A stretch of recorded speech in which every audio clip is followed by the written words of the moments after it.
നമസ്കാരം. ബിഗ് ഡിബേറ്റിലേക്ക് എല്ലാ പ്രേക്ഷകർക്കും സ്വാഗതം. ഇന്ത്യ തിരിച്ചടിച്ചിരിക്കുകയാണ്. പാകിസ്ഥാനിൽ കനത്ത നാശനഷ്ടങ്ങൾ ഉണ്ടായിരിക്കുകയാണ്.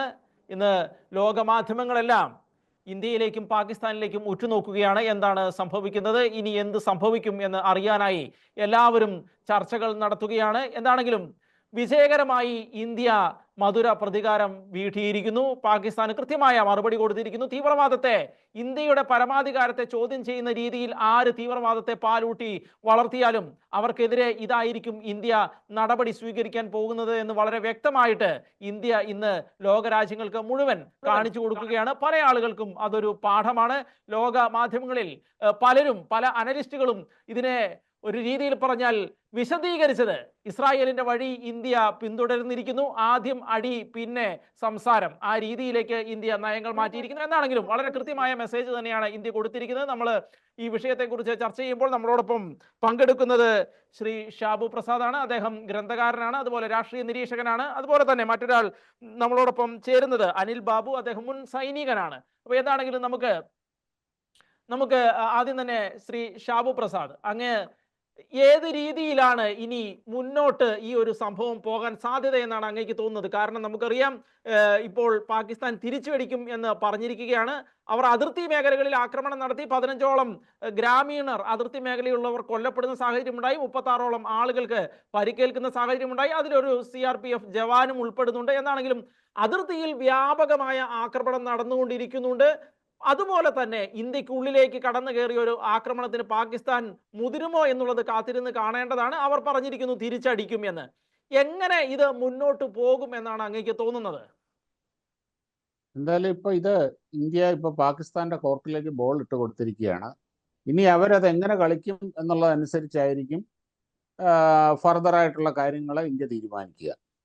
എന്തായാലും അവർ തിരിച്ചടിക്കും എന്നൊക്കെ പറയുന്നുണ്ട്. എങ്കിലും എനിക്ക് തോന്നുന്നില്ല അത് തൽക്കാലം ഈ അതിർത്തിയിൽ ബോർഡറിൽ ഇങ്ങനെ കാണിക്കുന്ന കുറേ അഭ്യാസങ്ങളും പിന്നെ ഇങ്ങനെ കുറേ ഭീഷണികളും ഈ കുറേ ഗോഗുവാവിളികളിലും ഒക്കെ കാര്യം അങ്ങ് ഒതുങ്ങും. അവസാനം വിശാലഹൃദയനായ ആശാൻ ക്ഷമിച്ചിരിക്കുന്നു, ഞങ്ങൾ ഇത്തവണത്തേക്ക് ക്ഷമിച്ചിരിക്കുന്നു എന്ന് പറഞ്ഞുകൊണ്ട് സംഭവം അങ്ങ് പതുക്കെ അങ്ങ് അവസാനിപ്പിക്കും. കാര്യം എന്ന് പറഞ്ഞു കഴിഞ്ഞാൽ ഇനി അവർ ഇന്ത്യയിലേക്ക് കടന്നു കയറി അവരൊരു ആക്രമണം നടത്താൻ ശ്രമിച്ചാൽ കളി ഇങ്ങനെ ഇല്ല. കാര്യം അതിന് ലോക സമൂഹത്തിന്റെ പിന്തുണ ഇന്ത്യക്കാണ് ഉള്ളത്. ഇന്ത്യയോടൊപ്പമാണ് ലോകം മുഴുവനും നിൽക്കുന്നത്. ഇപ്പോൾ ഈ ആക്രമണം പോലും ഇന്ത്യ നടത്തിയപ്പോൾ അത് വളരെ പ്രിസിഷൻഡായി ആ ഭീകര കേന്ദ്രങ്ങളെ മാത്രം ഫോക്കസ് ചെയ്ത് നടത്തിയ ഈ ആക്രമണത്തിനാണ് അവിടെ സിവിലിയൻസ് കൊല്ലപ്പെട്ടിട്ടില്ല, സിവിലിയൻസിന് പ്രശ്നമില്ല. അതുപോലെ അവരുടെ മിലിറ്ററി എസ്റ്റാബ്ലിഷ്മെന്റ് ടാർഗറ്റ് ചെയ്തിട്ടില്ല. വളരെ കൃത്യമായിട്ട്, വളരെ ലോകത്തിനെ മുഴുവൻ ബോധിപ്പിച്ചുകൊണ്ടാണ് നമ്മൾ ആ സംഭവം നടത്തിയത്. അതുകൊണ്ട് തന്നെ ഇനി ഇതിനപ്പുറത്തേക്ക് പാകിസ്ഥാൻ വീണ്ടും കളിച്ചു കഴിഞ്ഞാൽ ഇന്ത്യ ഇനി ഒരു വ്യാപകമായ ഒരു വളരെ വലിയ ഒഫൻസീവിലേക്ക് നീങ്ങിക്കഴിഞ്ഞാൽ അതിന് ഈ പറഞ്ഞ പോലെ അതിനും ഈ ലോകത്തിൻ്റെ പിന്തുണ ഇന്ത്യയുടെ ഒപ്പം തന്നെയായിരിക്കും. അതിനുവേണ്ടിയാണ് ഇന്ത്യ കാക്കുന്നത്. ഞങ്ങൾ ചെയ്യാനുള്ളത് ചെയ്തു, ഞങ്ങൾ തൽക്കാലം ഇവിടെ നിർത്തി, ഈ ഒരു മെസ്സേജ് കൊടുത്തു കഴിഞ്ഞു. ഇനി നീ കളിച്ചു കഴിഞ്ഞു കഴിഞ്ഞാൽ കളി വേറെയാകും എന്നതും ഇവിടെ ക്ലിയർ ആയിട്ടുള്ളൊരു അവരുടെ അവർ വളരെ തരത്തിലുള്ള ഒരുപാട് ഇന്റേണൽ കോൺഫ്ലിക്ട്സ് അവർക്കുണ്ട്, പ്രശ്നങ്ങളുണ്ട്. അവരുടെ എക്കണോമി എന്ന് പറഞ്ഞു കഴിഞ്ഞാൽ അങ്ങ് ഏറ്റവും റോക്ക് ബോട്ടം ലെവലിൽ നിൽക്കുകയാണ്, തകർന്ന് തരിപ്പണമായിരിക്കുകയാണ്. അരിയും ഗോതമ്പും ഒന്നുമില്ല. അത്രമാത്രം മോശമായ അവസ്ഥയിലാണ്. അവരുടെ ആമിനേഷൻ്റെ അവസ്ഥ മോശമാണ്. ഇവിടെ കഴിഞ്ഞ 1-2 റിപ്പോർട്ടുകൾ വായിച്ചു. ഒരാഴ്ചത്തേക്കുള്ള ഈ ആർട്ടിലറി ഷെല്ലുകൾ മാത്രമേ അവരുടെ കയ്യിലുള്ളൂ. അത്രമാത്രം അവർ ഇതിൻ്റെയൊക്കെ ആയുധങ്ങളുടെയും ആമിനേഷൻ്റെയൊക്കെ കുറവ് നേരിടുന്നുണ്ട്. അവരുടെ 8 സബ്മറൈൻസ് ഉള്ളതിൽ 2 മാത്രമേ ഇപ്പോൾ പ്രവർത്തനക്ഷമമായിട്ടുള്ളൂ. ബാക്കിയുള്ളതെല്ലാം ഡ്രൈഡോക്ക് ചെയ്തിരിക്കുകയാണ്. ഫൈറ്റർ വിമാനങ്ങളിൽ പകുതി കൂടുതലും ഗ്രൗണ്ട് ചെയ്തിരിക്കുകയാണ്. ഉള്ളത് ഈ ചൈനയുടെ JF വിമാനങ്ങളാണ്. ഇങ്ങനെ ഒരുപാട് പ്രശ്നങ്ങളുടെ നടുവിലാണ് അവർ നിൽക്കുന്നത്. ഇതിനിടയ്ക്ക് ഒരു നീണ്ട ഒരു യുദ്ധം, ഒരു സീരിയസ് ആയിട്ടുള്ളൊരു യുദ്ധം ചെയ്തു കഴിഞ്ഞാൽ അവർക്ക് 3-4 ദിവസത്തേക്കുള്ളിൽ പിടിച്ചു നിൽക്കാൻ പറ്റാത്ത അവസ്ഥയാണുള്ളത്.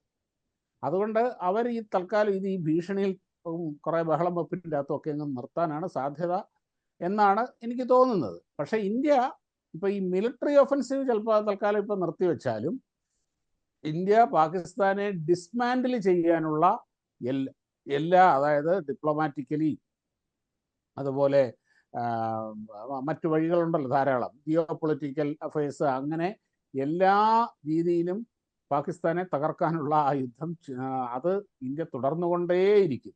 ഒരു നിയർ ഫ്യൂച്ചർ, ഇനിയിപ്പോൾ ഈ മിലിറ്ററി ഒഫൻസീവ് ഒക്കെ ചിലപ്പോൾ ഇപ്പം നിന്ന് വരും, പക്ഷേ നിയർ ഫ്യൂച്ചർ ഒരു 1-2 വർഷത്തിനുള്ളിൽ പാകിസ്ഥാൻ ചിലപ്പം ഒരു 2-3 കഷ്ണമായി പോയാൽ നമുക്ക് അതിശയിക്കാനൊന്നുമില്ല. ബലൂചിസ്ഥാനും ഖൈബർ പഖ്തൂൺഖ്വയും സിന്ധും ഒക്കെ പ്രശ്നങ്ങളുള്ള സ്ഥലങ്ങളാണ്.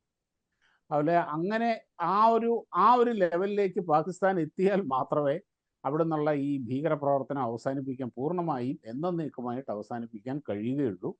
ഇനിയിപ്പോൾ തൽക്കാലം നിന്ന് ഇതെല്ലാം അങ്ങോട്ട് മറന്നു അവർ വീണ്ടും ചിലപ്പോൾ ഈ പണിയൊക്കെ തുടങ്ങിയിരിക്കും. കാരണം ഇന്ത്യ വിരോധം, ഇന്ത്യക്കെതിരെയുള്ള ഓരോ ഇതാണ് പാകിസ്ഥാൻ്റെ ജീവവായു എന്നുള്ളത്. അതുകൊണ്ട് അവരായിട്ടത് അവസാനിപ്പിക്കും എന്ന് തോന്നുന്നില്ല. അത് നമ്മളായിട്ട് തന്നെ അവസാനിപ്പിക്കേണ്ടി വരും. ആ അവസാനിപ്പിക്കുന്നതിന് ഒരുപാട് മാർഗങ്ങളുണ്ട്. യുദ്ധം എന്ന് പറയുന്നത് തോക്കും ബോംബും വിമാനങ്ങളും മിസൈലും ഉപയോഗിച്ചുള്ള മാത്രമല്ലല്ലോ. ഇപ്പോൾ ഈ പാകിസ്ഥാനെതിരെയൊക്കെയുള്ള യുദ്ധത്തിൽ വെള്ളം ഒരായുധമാണ്, നമ്മൾ കണ്ടു. അതേപോലെ തന്നെ പാകിസ്ഥാൻ്റെ ഒരേ ഒരു പോർട്ടാണ് കറാച്ചി പോർട്ട്, പ്രധാനപ്പെട്ട പോർട്ട്. ആ കറാച്ചി പോർട്ട് വഴിയാണ് അവർക്ക് ഓയിൽ ഇമ്പോർട്ട് മുഴുവനും വരുന്നത്. ആ പോർട്ട് ഇന്ത്യക്ക് സുഖമായിട്ട് ബ്ലോക്ക് ചെയ്യാൻ പറ്റും. ഇന്ത്യ അത് ബ്ലോക്ക് ചെയ്ത് കഴിഞ്ഞ് കഴിഞ്ഞാൽ ഒരാഴ്ചത്തെ കൂടുതലുള്ള ഓയിൽ പാകിസ്ഥാനിൽ ഉണ്ടാവില്ല. അവർക്ക് അതിനുള്ള സംഭരണ ശേഷിയും കാര്യങ്ങളും ഒന്നുമില്ല. ഒരുപാട് മാസങ്ങളോളം ആവശ്യമുള്ളതൊന്നും ശേഖരിച്ച് വെക്കാനുള്ള ഇൻഫ്രാസ്ട്രക്ചർ ഒന്നും പാകിസ്ഥാൻ ഇല്ലാത്തത് കൊണ്ട് ഒരാഴ്ച കൊണ്ട് അവിടെ ഓയിൽ കിട്ടാത്തൊരവസ്ഥ വരും. ഓയിൽ കിട്ടാതെ വന്നു കഴിഞ്ഞാൽ ട്രെയിനുകൾ ഓടില്ല, അവിടെ ഇലക്ട്രിസിറ്റി പ്രൊഡക്ഷൻ നിൽക്കും. അങ്ങനെ ഒരുപാട് കാര്യങ്ങളുണ്ടെന്ന്. പാകിസ്ഥാൻ ഒരുപാട് പരിമിതികളുണ്ട്. അപ്പം ഇതെല്ലാം മനസ്സിലാക്കി ആണ് ഇന്ത്യ നീങ്ങുന്നത്. ഇത്രയും കാലം അവർ പിടിച്ചു നിന്നത്, അല്ലെങ്കിൽ ഈ കളിച്ചത് മുഴുവൻ എന്ന് പറഞ്ഞു കഴിഞ്ഞാൽ അമേരിക്കയുടെ ഓപ്പണായിട്ടുള്ള സപ്പോർട്ട് അവർക്കുണ്ടായിരുന്നു. കാര്യം അന്ന് അമേരിക്കയ്ക്ക് അവരെ ആവശ്യമായി. റഷ്യയുമായിട്ടുള്ള ഒരു കോൺഫ്ലിക്റ്റ് ഉള്ള സമയത്ത്, അതുപോലെ അഫ്ഗാനിസ്ഥാനിലെ ഇഷ്യൂ ഒക്കെ ഉള്ള സമയത്ത് പാകിസ്ഥാനെ അമേരിക്കയ്ക്ക് ആവശ്യമുണ്ടായിരുന്നു. അന്ന് അവർ എല്ലാ തരത്തിലുള്ള ഫിനാൻഷ്യൽ, മിലിറ്ററി സപ്പോർട്ട് മുഴുവനും അവർക്ക് കൊടുത്തിരുന്നു. അങ്ങനെയാണ് ഈ F-16 വിമാനങ്ങളൊക്കെ അവർക്ക് ലഭിച്ചത്. എന്നാൽ ഇപ്പം അമേരിക്കയ്ക്ക് പാകിസ്ഥാനെ ആവശ്യമില്ല. അതുകൊണ്ട് തന്നെ അവർ വളരെ വളരെ കൂളായിട്ട് അവരെ അങ്ങോട്ട് കൈയൊഴിയുകയാണ് ചെയ്യുന്നത്. കുറേശ്ശെ അതില്ലാതാവും, പൂർണ്ണമായിട്ടും ഇല്ലാതാകും. ഇങ്ങനെയൊക്കെയുള്ളൊരു സിറ്റുവേഷനിൽ ലോക സമൂഹത്തിലും അവർ ഒറ്റപ്പെട്ട് നിൽക്കുമ്പോൾ ഇന്ത്യ എല്ലാ അർത്ഥത്തിലും വിജയിച്ച് നിൽക്കുകയാണ്. അപ്പം ഇനി എന്താണ് എന്നുള്ളത് നമുക്ക് നോക്കാം, കാത്തിരുന്ന് കാണാം. എനിക്ക് തോന്നുന്നില്ല ഇനി ഇത് അധികം മുമ്പോട്ട് നീങ്ങുമെന്ന്. ഈ ബോർഡറിലൊക്കെ കിടന്ന് കുറേ വെടിപൊട്ടിക്കുമായിരിക്കും എന്നുള്ളതിനപ്പുറത്തേക്കുള്ളൊരു മൂവിന് ഇപ്പം പാകിസ്ഥാൻ തുനിയും എന്ന് തോന്നുന്നില്ല.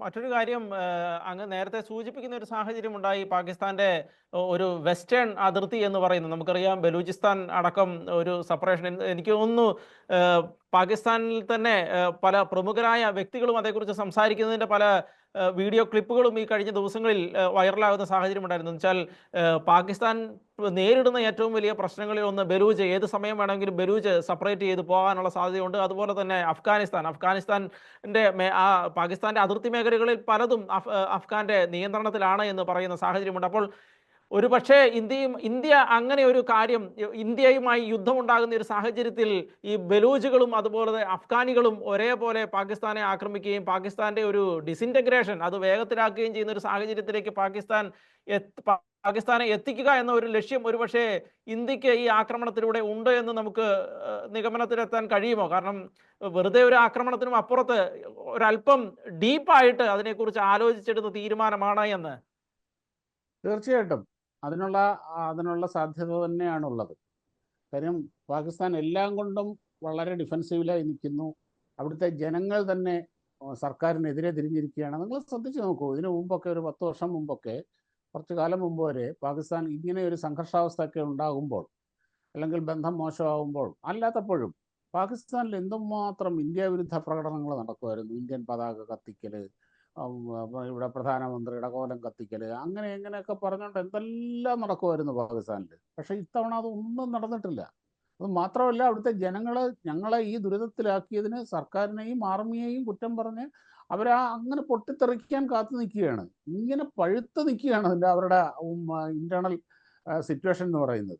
ആ ഒരു സിറ്റുവേഷൻ എത്രയോ കാലമായി ബലൂജികൾ അവരുടെ ഒരു സ്ട്രഗിളിലാണ്. അവർ ഈ അവസരം മുതലെടുക്കാൻ തന്നെയാണ് സാധ്യത. അവർക്ക് അപ്പോൾ പെട്ടുപോകണം. കാര്യം ഇവിടെ ഇന്ത്യയുടെ ഒരു വലിയ സംഘർഷാവസ്ഥ നിൽക്കുമ്പോൾ വലിയൊരു സൈനിക വിന്യാസം അവർക്ക് കിഴക്കൻ അതിർത്തിയിൽ നടത്തണം. അപ്പോൾ ആ പടിഞ്ഞാറൻ അതിർത്തിയുടെ അവസ്ഥ മോശമാകും. അപ്പോൾ ആ അവസരം അത് ഉപയോഗിക്കും. അതുപോലെ പഴയ NWF north west frontier province എന്ന് പറയുന്ന ഇപ്പോഴത്തെ ഈ ഖൈബർ പഷ്തൂൺഖ്വ എന്ന് പറയുന്ന സ്ഥലം, അതിൻ്റെ നല്ലൊരു ഭാഗം താലിബാൻ്റെ കയ്യിലാണ്. ഈ താലിബാനെ നട്ട് നനച്ച് വളർത്തിയത് ഈ പാകിസ്ഥാനാണ്.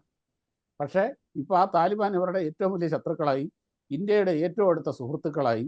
അങ്ങനെ ഇന്ത്യയുടെ മിലിറ്ററിയുടെ സാന്നിധ്യം വരെ അവിടെ അഫ്ഗാനിസ്ഥാനിൽ ഉണ്ടെന്നാണ് ഈ സ്ഥിരീകരിക്കാത്ത ചില റിപ്പോർട്ടുകളുള്ളത്. സാധ്യതയുണ്ട്. അതിനിടയ്ക്ക് ഈ ഇറാനിലെ ചാബഹാർ തുറമുഖം വഴി അവിടേക്ക് നമ്മുടെ ആ ഒരു മൂവ്മെൻറ്റും ഉണ്ട്. അങ്ങനെ എല്ലാം കൊണ്ടും പാകിസ്ഥാൻ 4 വശത്തു നിന്നും വളയപ്പെടുന്ന ഒരവസ്ഥയാണ്. ചൈന ഈ അവസ്ഥയിൽ നിന്ന് പതുക്കെ പാകിസ്ഥാൻ ഒരു ധാർമ്മിക പിന്തുണയൊക്കെ കൊടുത്തുകൊണ്ട് പതുക്കെ ഇതിൽ നിന്നങ്ങ് വലിയാനേ സാധ്യതയുള്ളൂ. കാര്യം അവർക്ക് അവരുടെ താല്പര്യമാണ് വലുത്. കാര്യം അവർക്ക് ഇന്ത്യ പോലുള്ള വലിയൊരു ജനാധിപത്യ സംവിധാനം, അവരുടെ തന്നെ ഏറ്റവും വലിയൊരു മാർക്കറ്റ്, അതിനെ എന്നേക്കുമായിട്ടൊന്നും ശത്രുക്കളാക്കാനോ പിണക്കാനോ അങ്ങനെ നിന്ന് പോകാനോ ഒന്നും അവർ ആഗ്രഹിക്കില്ല. അതുപോലെ ലോക സമൂഹത്തിനെ അങ്ങനെ അങ്ങ് പിണക്കാക്കിക്കൊണ്ട് ഈ ഒരു പാകിസ്ഥാന് വേണ്ടിയിട്ട് നിലകൊള്ളാനൊന്നും അതിനൊന്നും തയ്യാറാവുന്നില്ല. കാര്യം ലോകത്തിൽ ഇതുപോലെ വിശ്വസിക്കാൻ കൊള്ളാത്തൊരു വിഭാഗം വേറെ ഇല്ല. അതുകൊണ്ട് പാകിസ്ഥാൻ ഇപ്പോൾ അവരെ വിശ്വസിച്ച് കൂടിയിരിക്കുകയാണെങ്കിൽ അവർക്ക് തന്നെ അതിൻ്റെ പണി അവർക്ക് വേറെ കിട്ടും. ഇപ്പം ചൈന ഉള്ളൂ അവരുടെ കൂടെ നിൽക്കാനുള്ള ഉണ്ടെന്നെങ്കിലും പറയാനുള്ളത്. ശരി ശരി. ശ്രീ അനിൽ ബാബു, അങ്ങ് ഒരുപാട് കാലങ്ങളായി ദീർഘകാലം സൈന്യത്തിൽ ജോലി ചെയ്ത ആളാണ്. ഇപ്പോൾ അതിർത്തി മേഖലയിൽ പാകിസ്ഥാൻ തിരിച്ചടിക്കുന്നത്, അതിർത്തി മേഖലയിൽ ഷെല്ലാക്രമണം നടത്തുന്നു, 15ഓളം ആളുകൾ കൊല്ലപ്പെടുന്ന സാഹചര്യമുണ്ട്, നിരവധി പേർക്ക് പരിക്കേൽക്കുന്ന സാഹചര്യം. ഒരു പക്ഷേ ആ ഒരു തിരിച്ചടി അടുത്ത ഒരു എസ്കലേഷനിലേക്ക്, എന്ന് വെച്ചാൽ പുതിയ ഒരു പക്ഷേ പാകിസ്ഥാന്റെ തിരിച്ചുള്ള ആക്രമണം ആ ഒരു രീതിയിലേക്ക് മാറുമോ, അതോ മറ്റൊരു വലിയ ആക്രമണം ഉണ്ടാകാനുള്ള സാധ്യതയുണ്ടോ? എങ്ങനെയാണ് താങ്കൾക്ക് തോന്നുന്നത്? പൊതുവെ പാകിസ്ഥാന്റെ പ്രകൃതം വെച്ച് നോക്കുമ്പോൾ അവരുടെ സ്വഭാവ രീതി അനുസരിച്ച് അവര് ഇപ്പോഴത്തെ സ്ഥിതിയിൽ ഭയന്നിട്ടാണ് അവര് ഈ LOCയിൽ കാണിക്കുന്ന ചില പ്രവർത്തനങ്ങൾ. അതിനപ്പുറത്ത് പാകിസ്ഥാൻ എന്ന രാഷ്ട്രം ഒരു കാരണവശാലും ഇന്ത്യക്കെതിരെ ഒരു യുദ്ധത്തിന് വേണ്ടി തയ്യാറെടുക്കാൻ ഒരു സന്നദ്ധമായിട്ടൊരു സേനയോ അതുമായിട്ട് അവിടുത്തെ ജനങ്ങളുടെ ഒരു പിന്തുണയോ അവിടുത്തെ സർക്കാരിന്റെ ഒരു പൊതുവായ പിന്തുണയോ ഇല്ലാത്ത ഒരു രാഷ്ട്രമാണ്. ഇപ്പോൾ നിലനിൽപ്പില്ലാത്തത് കൊണ്ട് മാത്രമാണ് അവർ ലൈൻ ഓഫ് കൺട്രോളിൽ ഇങ്ങനെയൊരു മൂവ്മെന്റ്സ് ചെയ്യുന്നത്. തിരിച്ചടി ഉറപ്പായിട്ടും ഇന്ത്യ നൽകും എന്ന സൂചന ഇന്ത്യ ഗവൺമെന്റും സൈനിക വൃത്തങ്ങളും നൽകിയതിന്റെ അടിസ്ഥാനത്തിൽ അവർ ഒരു ചെറിയ പ്രതികരണം ചെയ്യുന്നു എന്നല്ലാതെ അതിനപ്പുറത്തോട്ട് പാകിസ്ഥാൻ ഒരു അറ്റാക്ക് ചെയ്യും എന്നുള്ള ഒരു രീതിയിലേക്ക് ചിന്തിക്കാൻ പറ്റുകയില്ല. തീവ്രമായ സാഹചര്യമാണ് ഇപ്പോഴത്തെ ആണെങ്കിലും ഒരു യുദ്ധത്തിന് അവരൊരിക്കലും തയ്യാറാകുകയില്ല. അവർക്ക് ലോകരാഷ്ട്രത്തിന്റെ സപ്പോർട്ട് ഇല്ല. രാജ്യത്തിന് സപ്പോർട്ട് ഇല്ലാതെ ഇപ്പോൾ നമ്മുടെ രാജ്യം എന്തുകൊണ്ട് ഇത്രയും തയ്യാറെടുത്തു? നമ്മുടെ ഡിഫൻസ് തയ്യാറെടുത്തു കഴിഞ്ഞു, ജനങ്ങൾ ഒരുമിച്ച് തയ്യാറെടുത്തു കഴിഞ്ഞു, മറ്റുള്ള എല്ലാ ഡിപ്പാർട്ട്മെന്റുകളും നമ്മുടെ രാജ്യത്തിന്റെ സുരക്ഷയ്ക്ക് വേണ്ടി നമ്മുടെ പാവപ്പെട്ട ഒരു വിനോദസഞ്ചാര യാത്രയ്ക്ക് പോയ 28 പേർ മരണപ്പെട്ട ആ ഒരു ആ ദുരന്തത്തിന്റെ തീവ്രതയാണ് ഇപ്പോൾ നമ്മുടെ രാഷ്ട്രം കൈക്കൊണ്ട ഇപ്പോഴത്തെ ആ രീതി. അതുപോലെ ആ രാഷ്ട്രം ഒരിക്കലും കൈക്കൊള്ളാൻ പറ്റുകയില്ല. അവർക്ക് ആദ്യമേ ജലത്തിന്റെ പ്രശ്നത്തിൽ അവിടെ കൂട്ടത്തല്ലുകൾ നടന്നുകൊണ്ടിരിക്കുക. ജലം കിട്ടാത്തത് കൊണ്ടും അവരുടെ കൃഷി സംബന്ധമായിട്ടുള്ള ബുദ്ധിമുട്ടുകൾ അതെല്ലാം സഹിച്ച് അവര് അന്യോന്യം വഴക്കുകൂടി അവിടെ ഒരു കലാപം സൃഷ്ടിച്ചുകൊണ്ടിരിക്കുക. അപ്പോൾ ഒരിക്കലും ഒരു തിരിച്ചടി പെട്ടെന്ന് ഉണ്ടാവുകയില്ല. ഇന്ത്യ അത്രയ്ക്ക് സന്നദ്ധമായി അവരുടെ സമചിത്തതയോടെ ഇന്ത്യൻ സൈന്യം അത്രയ്ക്ക് ഇന്ത്യയുടെ സൈന്യത്തിന്റെ മുകളിൽ ആദ്യമേ നമ്മൾ വിട്ടപ്പോൾ കേന്ദ്ര സർക്കാർ സൈനിക ഡിഫൻസ് നോക്കും, മിലിറ്ററി അല്ലെങ്കിൽ എല്ലാ ഫോഴ്സും നോക്കട്ടെ, ഡിഫൻസ് നോക്കട്ടെ എന്ന് പറഞ്ഞപ്പോൾ തന്നെ സമചിത്തതയുള്ള നമ്മുടെ രാഷ്ട്രത്തെ സേന എന്ന് പറയുന്നത് പെട്ടെന്ന് എടുത്തിയാടി ഒന്നും ചെയ്യത്തില്ല. എല്ലാ കാര്യങ്ങളും കൃത്യമായി പഠിച്ച് അവർക്ക് ഇപ്പോൾ നമ്മൾ ഇന്നലെ രാത്രി 9 ഇടത്ത് നമ്മൾ ചെയ്ത ആ പ്രവൃത്തി കൃത്യമായി ഫോക്കസ് ചെയ്ത് അവരുടെ സ്പോട്ടുകളെ മനസ്സിലാക്കിക്കൊണ്ട് കൃത്യമായി ഓപ്പറേഷൻ ചെയ്തതാണ്. അത്രയും ഒരു ഓപ്പറേഷൻ ചെയ്യാനുള്ള രീതി പാകിസ്ഥാൻ സൈന്യത്തിന് ഇല്ല, അതിനുള്ള സ്ഥിതി അവർക്കില്ല എന്നാണ് എൻ്റെ വിലയിരുത്തൽ. പക്ഷേ മുഖം രക്ഷിക്കാൻ വേണ്ടി ഒരു ആക്രമണം കഴിഞ്ഞ പ്രാവശ്യം അവർ നടത്തിയതുപോലെ ഒരു വ്യോമാക്രമണമോ അല്ലെങ്കിൽ ഡ്രോണോ അല്ലെങ്കിൽ അങ്ങനെ ഏതെങ്കിലും രീതിയിലുള്ള ഒരു ആക്രമണത്തിലേക്ക് പാകിസ്ഥാൻ കടന്നാൽ എത്രത്തോളം നമ്മളുടെ ഒരു തിരിച്ചടി എന്ന് പറയുന്നത് എങ്ങനെയായിരിക്കുമെന്നാണ് താങ്കൾക്ക് തോന്നുന്നത്? തിരിച്ചടി സൈന്യത്തിന്റെ ബുദ്ധി എന്ന് പറയുന്നാൽ പബ്ലിക്കുമായിട്ട് ഒട്ടും ടാലി ചെയ്യാൻ പറ്റില്ല. ഒരു സാധാരണപ്പെട്ട ഒരു വ്യക്തിക്ക് അപ്പുറത്താണ് ഒരു സൈനികന്റെ ക്വാളിറ്റി എന്ന് പറയുന്നത്. ഒരു സൈനികൻ എന്ന് പറയുന്നത് 5 സാധാരണപ്പെട്ട ആൾക്കാരുടെ ബുദ്ധിക്ക് അപ്പുറത്ത് പ്രവർത്തിക്കുന്നത് അവരുടെ ആറ്റിറ്റ്യൂഡും അവരുടെ ഫിസിക്കലി ഫിറ്റ്നസും അവരുടെ ആ എഫിഷ്യൻസി, അവരുടെ ആ മെത്തേഡ് ഓഫ് വേ, അതൊക്കെ ഉള്ള ഒരു ട്രെയിനിങ് കിട്ടിയാണ് ഈ സൈനികർ പോകുന്നത്. അപ്പൊ അങ്ങനെ മുന്നോട്ട് പോകുമ്പോൾ ഒരു കാരണവശാലും അവരുടെ തിരിച്ചടിക്കാനുള്ള ഒരു കാൽക്കുലേഷൻ അവരുടെ ഇല്ലെന്നാണ് ഇപ്പോഴും. താൽക്കാലികപരമായിട്ട് നിലനിൽപ്പിന് വേണ്ടി മാത്രമാണ് ഇവരിത് ചെയ്യുന്നതെന്നാണ് എൻ്റെ വിലയിരുത്തൽ. ശ്രീ ഷാഹു പ്രസാദ്, നമുക്കറിയാം ഗാദ്വാർ തുറമുഖം ബലൂചിസ്ഥാനിൽ ചൈന ഓൺ ചെയ്യുന്നതാണ്. ബെൽറ്റ് ആൻഡ് റോഡ് പദ്ധതിയുടെ ഭാഗമായിട്ട് കറാച്ചി തുറമുഖത്തേക്ക് റോഡുണ്ട്. ഒക്യുപ്പൈഡ് കാശ്മീരിലൂടെ ബെൽറ്റ് ആൻഡ് റോഡ് കടന്നു പോകുന്ന സാഹചര്യമുണ്ട്. ഏകദേശം $60 ബില്യൺ മുകളിൽ പാകിസ്ഥാനിൽ ഇൻവെസ്റ്റ് ചെയ്യുന്ന സാഹചര്യം ചൈനയ്ക്കുണ്ട്. ഇങ്ങനെയെല്ലാമുള്ള ഒരു ചൈന ഒരു പക്ഷേ ഇന്ത്യയോട് ഒരു ഏറ്റുമുട്ടലിന് പാകിസ്ഥാനെ പ്രേരിപ്പിക്കാൻ സാധ്യതയുണ്ട്. ചൈനയുടെ അഡ്വാൻസ്ഡ് ആയിട്ടുള്ള എയർക്രാഫ്റ്റ് JF-10 അടക്കമുള്ള കാര്യങ്ങൾ ചൈന പാകിസ്ഥാന് കൊടുക്കുന്ന സാഹചര്യം, അങ്ങനെ ഒരുപാട് സാഹചര്യങ്ങൾ നിലനിൽക്കുമ്പോൾ ഇന്ത്യക്കെതിരെ ഒരു ഏറ്റുമുട്ടലിന് പാകിസ്ഥാന് പിന്നിൽ നിന്ന് ധൈര്യം കൊടുക്കാൻ ചൈന ശ്രമിക്കും എന്ന് തോന്നുന്നുണ്ടോ? ഇല്ല, ഞാൻ പറഞ്ഞില്ലേ, ലോകത്തിലെ ഏറ്റവും വിശ്വസിക്കാൻ കൊള്ളാത്ത ഒരു കൂട്ടരാണ് ഈ ചൈന എന്ന് പറയുന്നത്. പക്ഷേ ഈ പാകിസ്ഥാൻ്റെ ഒരു നിലനിൽപ്പിന് ഇങ്ങനെ ഒരു പ്രശ്നം വരുമ്പോൾ അവർക്ക് ഈ പറഞ്ഞ പോലെ അവർക്ക് എന്തെങ്കിലും ഒരു പിന്തുണ കൊടുക്കാതിരിക്കാനും പറ്റില്ല. കാര്യം അവരുടെ ഏറ്റവും വിശ്വസ്ത പങ്കാളികളിൽ ഒരാളാണ് ഈ പാകിസ്ഥാൻ എന്ന് പറയുന്നത്. അതുകൊണ്ട് ഇതെല്ലാം കൂടെ ചേർന്ന ഒരു കുഴയായ ഒരു അവിയൽ നയമായിരിക്കും ഈ ചൈന ഇക്കാര്യത്തിലെടുക്കുക. പിന്നെ അവരുടെ ഈ CPEC, China Pakistan economic corridor, ഈ 60 ബില്യൺ 50 ബില്യൺ അതൊക്കെ അവർ പണ്ടേ അട്ടത്ത് വെച്ച് കഴിഞ്ഞു. കാര്യം അതൊന്നും നടക്കില്ല. കാര്യം എന്ന് പറഞ്ഞാൽ ഇന്ത്യയുമായിട്ട് സംഘർഷം നിലനിൽക്കുന്ന പാക് ഓക്കുപ്പൈഡ് കാശ്മീർ, അതേപോലെ തന്നെ പ്രശ്നങ്ങളുടെ ഒരു കൂടാരമായി കഴിഞ്ഞിരിക്കുന്ന ബലൂചിസ്ഥാൻ, ഇതുവഴിയൊക്കെയാണ് ഈ പദ്ധതി കടന്നു പോകുന്നത്. അതുകൊണ്ട് അവിടെ കൊണ്ടുവന്ന് ഇപ്പോൾ ഇവരുടെ ഈ 60 കോടി, ഈ 60 ബില്യണൊക്കെ കൊണ്ടൊഴുക്കുക എന്ന് പറയുന്നത് ഉള്ളത് ആത്മഹത്യാപരമാണത്. കുറേയൊക്കെ വർക്ക് അവിടെ നടന്നിട്ടുണ്ട്. പക്ഷേ ഇപ്പോൾ അത് ഏകദേശം ഒരു നിർത്തിവെച്ചിരിക്കുന്ന ഒരവസ്ഥയിലാണ്. അതൊരിക്കലും ഇന്ത്യ അംഗീകരിക്കാനും പോകുന്നില്ല. കാര്യം പാക് ഓക്കുപ്പൈഡ് ആ കാശ്മീർ എന്ന് പറയുന്നത് നമ്മളുടെ സ്ഥലമാണത്, ഇന്ത്യയുടെ സ്ഥലമാണത്. അവിടെ അതുവഴി ഒരു റോഡ് കടന്നു പോകാന്ന് പറഞ്ഞു കഴിഞ്ഞാൽ അതും ചൈനയ്ക്ക് ചൈനയും പാകിസ്ഥാനും കണക്ട് ചെയ്തുകൊണ്ടുള്ള ഒരു വലിയ റോഡ് കടന്നു പോകാന്ന് പറഞ്ഞു കഴിഞ്ഞാൽ ഇന്ത്യയുടെ താല്പര്യങ്ങൾക്ക് അത് വിരുദ്ധമാണ്.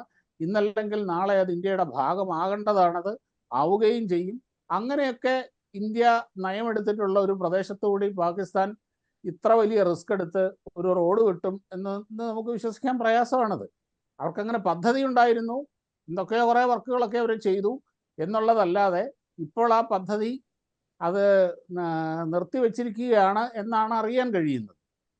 പിന്നെ ഇത് പറഞ്ഞില്ല, ഇവർക്ക് ആവശ്യമില്ലാതായി കഴിഞ്ഞാൽ ആ നിമിഷം വസ്ത്രം മാറുന്നത് പോലെ ഇവരെ കൈയൊഴിയും. അതെല്ലാവരും അങ്ങനെ. ഇപ്പോൾ അമേരിക്ക അങ്ങനെയാണ് ചെയ്തത്. ഇപ്പം ചൈനയ്ക്ക് അവരെ കൊണ്ട് ആവശ്യമുണ്ട്, അതുകൊണ്ട് മാത്രം ആവശ്യം ഉണ്ടായിരുന്നു. പക്ഷേ അതുകൊണ്ട് വലിയ പ്രയോജനമൊന്നുമില്ല എന്ന് മനസ്സിലാകുമ്പോൾ അവർ പതുക്കെ അങ്ങ് പിൻവലിക്കും. പിന്നെ അവരുടെ അത്യന്താനുദിക J10 J17 ഒക്കെ വിമാനത്തിന്റെ JF-17 കാരണം ഇന്ന് നമ്മുടെ ആകാശ മിസൈല് വെടിവെച്ച് താഴെയിട്ട് അതിന്റെ പൈലറ്റിന് അതിൽ നിന്ന് എജക്ട് ചെയ്യാൻ പോലും സാധിച്ചില്ല. അതിന്റെ എജക്ഷൻ സിസ്റ്റം വർക്ക് ചെയ്തില്ല.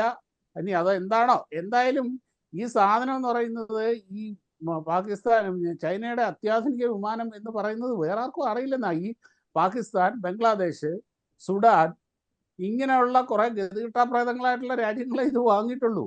ഇതിന്റെ പെർഫോമൻസിനെ പറ്റി ചൈന പറയുന്നതേ ലോകത്തിന് അറിയുള്ളൂ. ഇന്ന് വരെ ഒരു യുദ്ധഭൂമിയിലും ഒരു കോമ്പാറ്റിലും തെളിയിച്ചിട്ടുള്ള സാധനം അല്ലാതെ ഇത് 5ാം തലമുറയാണ്, 10ാം തലമുറയാണ്, 25ാം തലമുറയാണെന്നൊക്കെ ഇവന്മാർ ഈ അടിച്ചു വിടുന്നതല്ലാതെ യാതൊരു പ്രൂഫും അതിനൊന്നുമില്ല. ഇപ്പൊ F-16 പോലെ, അല്ലെങ്കിൽ MiG-29 പോലെ, F-35 പോലെ, റാഫാല് പോലെ, മിറാഷ് പോലെ, അങ്ങനെ ലോകത്ത് തെളിയിക്കപ്പെട്ട ഒരു സാധനവും അവരുടെ കയ്യിലില്ല. ഞങ്ങളുടെ അത്യന്താധുനികമാണെന്ന് ഇങ്ങനെ പറഞ്ഞുകൊണ്ടിരിക്കുന്നതല്ലാതെ അതിനൊന്നും കൊണ്ടുപോയി, അല്ലെങ്കിൽ ഇത്രയും വില കുറഞ്ഞ വിമാനം F-16ന്റെ 3-1 വിലയുള്ളൂ എന്നാ പറയുന്നത്, അതിനെക്കാട്ടി സുപ്പീരിയർ ആയിട്ടുള്ള ഈ വിമാനത്തിന്. എന്നിട്ട് എന്താ ഒരു മനുഷ്യന് ഇത് തിരിഞ്ഞു നോക്കാത്തത്? ഒരൊറ്റ രാജ്യം ഇത് വാങ്ങാൻ കൂട്ടാക്കാത്തത് എന്താണ്? അതിന്റെ കാരണം ഇതാണ്. ഇതിന്റെ ക്വാളിറ്റി ഇത്രയൊക്കെ ഉള്ളൂ. കാര്യം പണ്ട് സോവിയറ്റ് കാലത്ത് റഷ്യയായിട്ടൊക്കെ നല്ല സഹകരണം ഉണ്ടായിരുന്ന സമയത്ത് അവിടുന്ന് റിവേഴ്സ് എഞ്ചിനീയറിംഗ് കൂടെയും വെള്ളക്കടത്തിൽ കൂടെയും ഒക്കെ കൊണ്ടുവന്ന കുറെ ടെക്നോളജി അത് തട്ടിക്കൂട്ടി അതിന്റെ മേളിൽ ഡെവലപ്പ് ചെയ്തുണ്ടാക്കിയ സാധനമാണ് ഇതെല്ലാം. അല്ലാതെ ചൈന സ്വന്തമായിട്ട് ഒരു ജെറ്റ് എഞ്ചിനൊന്നും ഡെവലപ്പ് ചെയ്തെടുത്തിട്ടില്ല. ഇവിടുന്ന് ഡിറൈവ് ചെയ്തെടുത്ത സാധനങ്ങളാണ് നമ്മുടെ റിവേഴ്സ് എഞ്ചിനീയറിംഗ് കൂടെ ഒക്കെ. അത് മോശമാണെന്നൊന്നും അല്ല പറയുന്നത്. But imitation is always imitation. അതുകൊണ്ട് തന്നെയാണ് ചൈനയുടെ ഈ ഡിഫൻസ് എക്യുപ്മെന്റ്സിന് അധികം ഇതേപോലെയുള്ള ഗതി കിട്ടാത്ത കുറെ രാജ്യങ്ങളല്ലാതെ കൊള്ളാവുന്ന ഒരു രാജ്യവും അതൊന്നും കാശ് കൊടുത്ത് മേടിക്കാത്തത്. കാര്യം ഇതായിരിക്കും അവസ്ഥ. ഇവിടേക്ക് കയറി ആ സ്പോട്ടിൽ സാധനം അടിച്ച് താഴെ ഇട്ടു. അതുകൊണ്ട് തന്നെ ഇപ്പൊ ഇവര് തന്നെ കാര്യം ചൈനയുടെ സാധനത്തിന്റെ ക്വാളിറ്റിയാണ് ഇപ്പൊ ലോകത്തിന്റെ മേളിൽ പ്രൂവ് ചെയ്യപ്പെട്ടിരിക്കുന്നത്. അതുകൊണ്ട് ഒരുപക്ഷെ ചൈന തന്നെ ഇവരോട് പറയും, അങ്ങനത്തെ 126 200 വിമാനം കണ്ടുണ്ട് പാകിസ്ഥാൻ്റെ കയ്യിൽ, ഈ സാധനം എന്തായിരിക്കും അവസ്ഥ? അപ്പം അവര് തന്നെ പറയും അധികം കളിക്കാൻ പോകണ്ട, കാര്യം കൂടുതൽ കളിച്ചു കഴിഞ്ഞാൽ ഇവരുടെ യുദ്ധോപകരണങ്ങളുടെ ക്വാളിറ്റി എന്താണെന്ന് ലോകം കൂടുതൽ കാണും, അത് അവർക്ക് ക്ഷീണമാണ്. ഇങ്ങനെയൊക്കെയുള്ള ഒരുപാട് ഘടകങ്ങൾ അതിൻ്റെ അകത്തുണ്ട്. ശ്രീ അനിൽ ബാബു, നമ്മളിപ്പോൾ മോക്ക് ഡ്രില്ല് നടന്നുകൊണ്ടിരിക്കുന്ന സാഹചര്യമുണ്ട്. എങ്ങനെയാണ് അങ്ങ് ഈ മോക്ക് ഡ്രില്ലിനെ കാണുന്നത്? എങ്ങനെ ഇന്ത്യ ഒരു വലിയ തിരിച്ചടി പ്രതീക്ഷിക്കുന്നുണ്ട് എന്ന് അങ്ങേക്ക് തോന്നുന്നുണ്ടോ? പാകിസ്ഥാന്റെ അടുത്തു നിന്നും ഈ മോക്ക് ഡ്രിൽ എന്തോ ആയിരിക്കും ഉദ്ദേശിക്കുന്നത്? മോക്ക് ഡ്രില്ല് കൊണ്ട് ഉദ്ദേശിക്കുന്നത് ഈ നമ്മുടെ രാജ്യം എല്ലാ രീതിയിലും തയ്യാറെടുക്കുന്നു എന്നുള്ളതിന്റെ തെളിവാണ്, ലോകരാഷ്ട്രങ്ങൾക്ക് കൊടുക്കുന്ന ഒരു തെളിവാണ്. ഞങ്ങൾ യുദ്ധം ചെയ്തിട്ടാണേലും ഞങ്ങളുടെ നീതി തിരിച്ച് പിടിക്കും, ഞങ്ങൾക്ക് വേണ്ടി ഞങ്ങൾക്കെതിരെ ചെയ്ത ആ പ്രവൃത്തിക്ക് പ്രതിഫലം കൊടുക്കും എന്ന സൂചന നേരത്തെ നമ്മൾ ചെയ്തുവെങ്കിലും ഈ മോക്ക് ഡ്രില്ല് വന്നു കഴിയുമ്പോൾ ഈ നമ്മുടെ രാഷ്ട്രത്തിൽ നിന്ന് ഒരു ടൈം കൊടുത്തിട്ട് അതിനെ കൃത്യമായി പാലിക്കപ്പെട്ടു. എല്ലാ ഡിപ്പാർട്ട്മെന്റും, ഗവൺമെന്റിന്റെ എല്ലാ സിസ്റ്റവും, എല്ലാ ജനങ്ങളും അതിനെപ്പറ്റി ചെറുതായിട്ട് ബേസിക്കലി അറിയാനും തുടങ്ങി. അപ്പോൾ അതിൽ എന്താണ് മനസ്സിലാക്കുന്നത്? ഈ ഇന്ത്യയുടെ ജനങ്ങൾ ഉൾപ്പെടെ തയ്യാറെടുക്കുകയാണ് ഒരു യുദ്ധത്തിന് വേണ്ടി. ഒരു യുദ്ധം വന്നാൽ ഞങ്ങളുടെ രാഷ്ട്രം കൃത്യമായി കാൽക്കുലേറ്റ് ചെയ്ത് ഞങ്ങളുടെ രാഷ്ട്രത്തിലെ ജനങ്ങൾ ഉൾപ്പെടെ സൈനിക ഒപ്പം നിന്ന് ഈ ദേശത്തിന്റെ മാനം കാക്കുവാൻ തയ്യാറെടുത്തു എന്നാണ് ഈ ഡ്രില്ല് കൊണ്ട് ഉദ്ദേശിക്കുന്നത്. അതിൽ ഒത്തിരി പോയിന്റ്സുകളുണ്ട്. ആ പോയിന്റ്സുകൾ എല്ലാ ഡിപ്പാർട്ട്മെന്റിലും കൃത്യമായി ഇന്ന് രാവിലെ മുതൽ എല്ലാ ഓഫീസുകളിലും എത്തിച്ചു. അതിനെപ്പറ്റി വായിച്ച് മനസ്സിലാക്കുന്നുണ്ട്. അതിലൂടെ നമ്മുടെ രാഷ്ട്രം യുദ്ധത്തിന് തയ്യാറെടുത്തു എന്ന സൂചനയാണ് ലോകരാഷ്ട്രങ്ങൾക്ക് നൽകുകയാണ്. അതാണ് മോക്ക് ഡ്രില്ല് കൊണ്ട് ഉദ്ദേശിച്ചാണ് എൻ്റെ വിലയിരുത്തൽ. ശ്രീ ഷാഹു പ്രസാദ്, അവസാനമായി ഒരു ചോദ്യം കൂടി. നമ്മൾ ആക്രമണം നടത്തിയതിന് ശേഷം അത് വിശദീകരിച്ച രാജ്യങ്ങൾ, ഒന്ന് അമേരിക്കയാണ്, അതിനുശേഷം UK ആണ്, അതിനുശേഷം സൗദി അറേബ്യ, UAE, അതിനുശേഷം വന്നത് റഷ്യയാണ്. അത് ആ ഒരു നയതന്ത്രത്തെ അങ്ങ് എങ്ങനെയാണ് അത് വിലയിരുത്തുന്നത്? നോക്കൂ, ഇവിടെ അമേരിക്ക, UK, റഷ്യ എന്ന് പറഞ്ഞു കഴിഞ്ഞാൽ ഈ പഞ്ചമഹാശക്തികളിലെ ഏറ്റവും പ്രധാനപ്പെട്ട 3 രാജ്യങ്ങളാണ്. ഫ്രാൻസിനോട് സംസാരിച്ചിട്ടുണ്ടെന്നാണ് ഞാൻ അറിഞ്ഞത്, 4 പേരോട്. പിന്നുള്ളത് ചൈനയാണ്, ചൈനയെ വിട്. മറ്റൊന്ന് സൗദി അറേബ്യ. നോക്കൂ, അതായത് ഈ ലോക ഇസ്ലാമിൻ്റെ ക്യാപിറ്റലാണ് സൗദി അറേബ്യ. അവിടെ മെക്ക, മദീന ഇരിക്കുന്ന സ്ഥലം. അങ്ങനെ ആ ഒരു എല്ലാ അർത്ഥത്തിലും ലോകത്തിലെ മുസ്ലിങ്ങളുടെ ഒരു ലോക ഇസ്ലാമിൻ്റെ തലസ്ഥാനം എന്ന് തന്നെ നമുക്ക് ആസ്ഥാനം എന്ന് തന്നെ പറയാം സൗദി അറേബ്യ. ഏറ്റവും വലിയ അറബി രാജ്യമാണ്. അവരെ നമ്മൾ കൺവിൻസ് ചെയ്തു.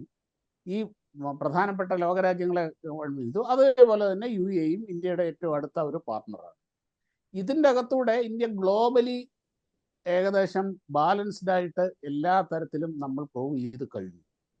ഇത്രയായി കഴിഞ്ഞു കഴിഞ്ഞാൽ തന്നെ അറബ് ലോകം, റഷ്യ എന്ന് പറഞ്ഞു കഴിഞ്ഞാൽ ഏറ്റവും വലിയ രാജ്യം മാത്രമല്ല, കാലാകാലങ്ങളായിട്ടുള്ള ഇന്ത്യയുടെ വിശ്വസ്ത പാർട്ണർ, അതുപോലെ അമേരിക്ക, ഇത്രയായി കഴിഞ്ഞാൽ ഏകദേശം ലോകമായില്ലേ തന്നെ ഇന്ത്യ കൂടെ ചേർന്ന് കഴിഞ്ഞാൽ. ബാക്കിയെല്ലാം ചെറിയ രാജ്യങ്ങളാണ്, ഫ്രാൻസും കൂടെ കഴിഞ്ഞ് കഴിഞ്ഞാൽ. അപ്പം അത്രമാത്രം വലിയ ഒരു ഡിപ്ലോമാറ്റിക് മൂവാണ് ഇവിടെ നടന്നിരിക്കുന്നത്. അത് മാത്രമല്ല, ഇന്നലെ UN-ൽ ഇത് ചർച്ചയ്ക്ക് വന്നു, UN സെക്യൂരിറ്റി കൗൺസിൽ. ഇപ്പോൾ UN സെക്യൂരിറ്റി കൗൺസിലിൽ ഇന്ത്യ ഒരു മെമ്പർ അല്ല, അത് റോളിംഗ് ആണല്ലോ അവിടുത്തെ മെമ്പർഷിപ്പ് എന്ന് പറയുന്നത്. ഈ 5 പേരെ ഒഴിച്ചു കഴിഞ്ഞാൽ, സ്ഥിരം മെമ്പേഴ്സ് ഒഴിച്ചു കഴിഞ്ഞാൽ ബാക്കിയുള്ളത് 15 പേരുള്ളത്. എന്നാൽ ഇപ്പോൾ പാകിസ്ഥാൻ അതിൻ്റെ അകത്തുണ്ട്, പാകിസ്ഥാനും ചൈനയും അതിൻ്റെ അകത്തുണ്ട്. ഈ യോഗത്തിന് മുമ്പ് ഈ 13 രാജ്യങ്ങൾ, ബാക്കിയുള്ള 13 രാജ്യങ്ങളുമായിട്ടും നമ്മുടെ വിദേശകാര്യമന്ത്രി ജയശങ്കർ, നേരെ ഒന്നൊന്നര സാധനമാണ് കേട്ടോ, ഒരു സൈലന്റ് കില്ലറാണ് ആ മനുഷ്യൻ. ഈ 13 രാജ്യങ്ങളോടും അദ്ദേഹം സംസാരിച്ചു. ഈ 13 രാജ്യങ്ങളോട് സംസാരിച്ചിട്ട് പറഞ്ഞാണ്, ഞങ്ങൾ അവിടെ ഇല്ല, ഞങ്ങൾക്ക് വേണ്ടി നിങ്ങൾ അവിടെ ഉണ്ടാവണം. ഒടുവിൽ ഒരു കാരണവശാലും അവിടെ ഒരു റെസൊല്യൂഷൻ വരാൻ അനുവദിക്കരുത്. റെസൊല്യൂഷൻ വന്നു കഴിഞ്ഞാൽ, നമുക്ക് അനുകൂലമായിട്ട് രീതിയിൽ വന്നു കഴിഞ്ഞ് കഴിഞ്ഞാൽ ചൈന അതിനെ വീറ്റോ ചെയ്യും, എതിരെ വന്നു കഴിഞ്ഞാൽ അത് നമുക്ക് ക്ഷീണമാണ്. അപ്പോൾ റെസൊല്യൂഷൻ വരാതിരിക്കുക എന്നുള്ളതാണ് നോക്കേണ്ടത്. അങ്ങനെ ഈ 13 രാജ്യങ്ങളും, ചൈന ഈ മുമ്പേ പറഞ്ഞ പോലെ ഒരു കുഴ എന്നും പറഞ്ഞുകൊണ്ട് നിന്നു, പാകിസ്ഥാൻ അവിടെ എന്തോ പറഞ്ഞു. ഒടുവിൽ ഈ 13 രാജ്യങ്ങളും ഒന്നായിട്ട് പാകിസ്ഥാൻ്റെ വാദങ്ങളെയും പാകിസ്ഥാൻ്റെ നിലപാടുകളെയും മുഴുവനും എതിർത്തു. ഒടുവിൽ 100% പാകിസ്ഥാൻ അതിൻ്റെ അകത്ത് ഒറ്റപ്പെട്ടു പോയി. അങ്ങനെ ഒറ്റപ്പെട്ട് നിൽക്കുന്ന പാകിസ്ഥാൻ്റെ കൂടി തങ്ങളുടെ പേരും കൂടെ ചീത്തയാക്കണ്ട എന്ന് കരുതി ചൈന പതുക്കെ എങ്ങും തൊടാതെ മാറുന്നു. എന്തൊരു നയതന്ത്ര വിജയമാണിത്, എന്തൊരു ഡിപ്ലോമസിയാണിതൊക്കെ. അങ്ങനെയാണ് ഈ യുദ്ധത്തിന് മുമ്പ്, അതായത് ഈ യുദ്ധം എന്ന് പറയുന്നത് മുമ്പേ പറഞ്ഞ പോലെ തോക്കും ബോംബും യുദ്ധവിമാനവും കപ്പലും മിസൈലും മാത്രമൊന്നും അല്ല, ഇതൊക്കെ യുദ്ധമാണ്. ആ യുദ്ധത്തിലൊക്കെ പാകിസ്ഥാൻ ഒന്നും അല്ലാതാക്കി കളഞ്ഞു. ഇപ്പോൾ അതാ ഇത് അവിടെ ആക്രമിച്ചു കഴിഞ്ഞ് ഈ ലോകത്തിലെ പ്രധാനപ്പെട്ട രാജ്യങ്ങളോട് ഇവരോടൊക്കെ സംസാരിച്ചു. എല്ലാ വിഭാഗത്തിനെയും കവർ ചെയ്ത് ബാലൻസ്ഡ് ആയിട്ടുള്ള ആ ഒരു അപ്രോച്ചാണ്, ഇൻക്ലൂസീവായിട്ടുള്ളത്. ഇവിടെ എല്ലാവരും ഇന്ത്യയുടെ ഒപ്പമാണ് നിൽക്കുന്നത്. ഇപ്പോൾ സൗദി അറേബ്യ ഇന്ത്യയുടെ ഒപ്പം നിന്നു എന്ന് പറഞ്ഞു കഴിഞ്ഞാൽ ഇസ്ലാമിക ലോകം മുഴുവനും ഇന്ത്യയുടെ ഒപ്പമായി കഴിഞ്ഞു. ഇവർ ഈ ഭീകരവാദം നടത്തുന്നത് എന്തിൻ്റെ പേരില? മുസ്ലിങ്ങളുടെ പേരിലും ഇസ്ലാമിൻ്റെ പേരിലുമാണ് നടത്തുന്നത്. അപ്പം ഈ ഇസ്ലാമിക ലോകം മുഴുവനും ഇന്ത്യയുടെ ഒപ്പം നിൽക്കുമ്പം പിന്നെ ഇവർക്ക് എന്ത് സ്റ്റാൻഡാ പിന്നെ ബാക്കിയുള്ളത്? ഇതൊക്കെയാണ് ഇവിടെ നടക്കുന്നത്. ഇതൊന്നും നമ്മൾ ചരിത്രത്തിൽ നിന്നും കേട്ടുകേൾവി പോലും ഇല്ലാത്ത കാര്യങ്ങളാണ്. ലോകം ഇങ്ങനെ അമ്പരന്ന് നിൽക്കുകയാണ്, ഇന്ത്യ എന്തൊക്കെയാണ് ഈ ചെയ്യുന്നത്. ഒരേ സമയം ശത്രു രാജ്യങ്ങളാണ് ഇപ്പോൾ ഒരു യുദ്ധം ചെയ്യുന്ന 2 രാജ്യങ്ങളാണ് റഷ്യയും ഉക്രൈനും. പക്ഷെ ഇവർ രണ്ടുപേരും ഒരേപോലെ ഇന്ത്യയുടെ ഒപ്പമാണ്. ഇസ്രയേലും പാലസ്തീനും ശത്രുക്കളാണ്, പക്ഷെ അവർ രണ്ടുപേരും ഒരേപോലെ ഇന്ത്യയുടെ ഒപ്പം. ഒന്ന് ആലോചിച്ച് നോക്കൂ, എന്തൊരു നയതന്ത്ര മെയ്വഴക്കമാണിത് എന്ന്. അതാണ് പറഞ്ഞത്. ശരിക്കും ഈ പറഞ്ഞ പോലെ ലോകം നമ്മുടെ ഇന്ത്യയുടെ ഈ മൂവ്മെന്റ് കണ്ടിട്ട്, മിലിറ്ററി മൂവ്മെന്റ് ഒക്കെ അതിൻ്റെ ഒരു പാർട്ട് മാത്രമേ ആകുന്നുള്ളൂ, ബാക്കി അങ്ങോട്ട് അമ്പരന്ന് നിൽക്കുകയാണ്.